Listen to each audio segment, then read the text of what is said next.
গর্ভাবস্থা বা প্রেগনেন্সির সময় জার্নি করা যাবে কি না বা লং জার্নি করা যাবে কি না এই বিষয়টা নিয়েই সবার মধ্যে একটা কোয়ারি থাকে যারা নতুন মা হচ্ছেন।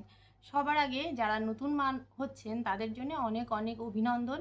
মাতৃত্বের স্বাদ উপভোগ করুন, দেখুন সময়টা অনেক সুন্দর। নমস্কার, আমি সাথী মণ্ডল, কমিউনিটি হেলথ অফিসার।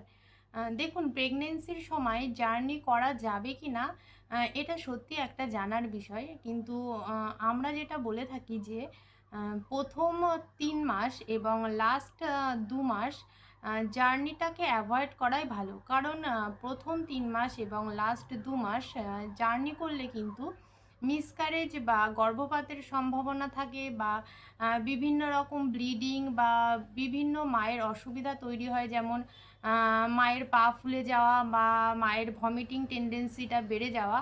তো এই কারণে প্রথম ৩ মাস এবং লাস্ট ২ মাস লং জার্নি বা জার্নিটাকে যদি খুব দরকার না হয় তাহলে অ্যাভয়েড করাই ভালো।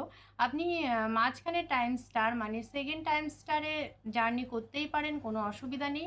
কিন্তু তবুও বলবো যেসব মায়েদের ক্ষেত্রে একটু রিস্ক থাকে বা হাই রিস্ক মাদার, তাদের ক্ষেত্রে ঝুঁকিপূর্ণ যাত্রা বা ভীষণ লং জার্নিটা একটু অ্যাভয়েড করাই ভালো।